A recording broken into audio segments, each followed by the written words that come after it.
Okay, good evening. Let's check test. On natin yung battery monitor. Then, na-detect niya. And ito yung cable tip. Lalagyan natin mamaya yan sa ilaw. Dito. Yan, para mainit siya mamaya. Okay, try natin ng verifying.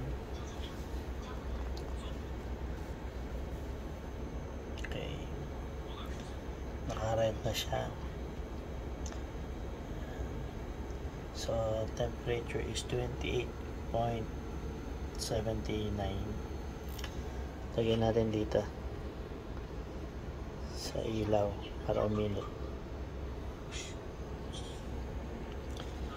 So temperature niya is 29 na.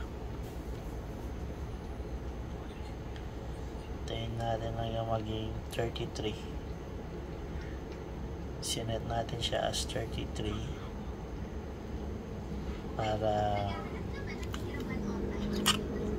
may mag-iinit siya.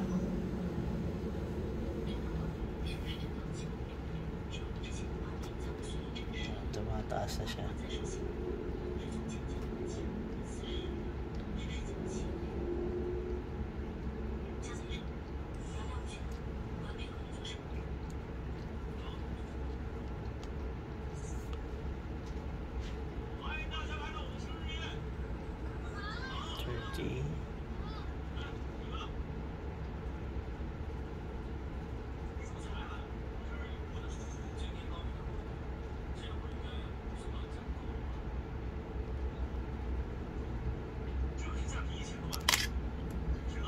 Sorry.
So malapit na.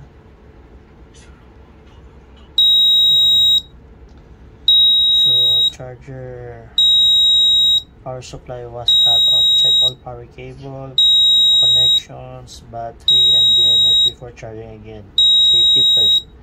Press emergency stop button. Then press natin to.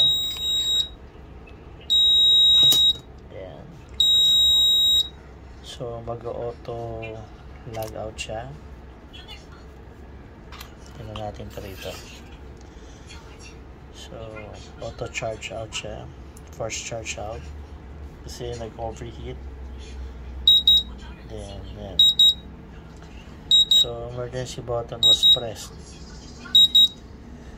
Please release the button. Then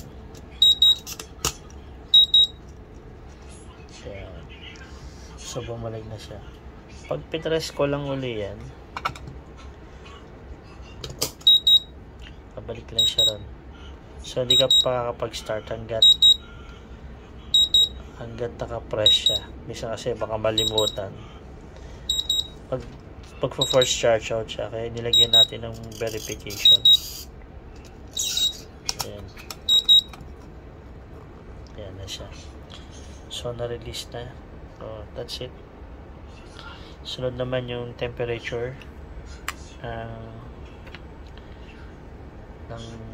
charger 1 tsaka charger 2. right now cable temp pa lang siya, pero may reserve na tayo dito na dalawa. Ito yung isa sa cable temp. Ayan. So meron pa tayong dalawa. So ito yun, yung cable temp. Puprogram pa natin yan para mag-appear dyan. Okay, thank you.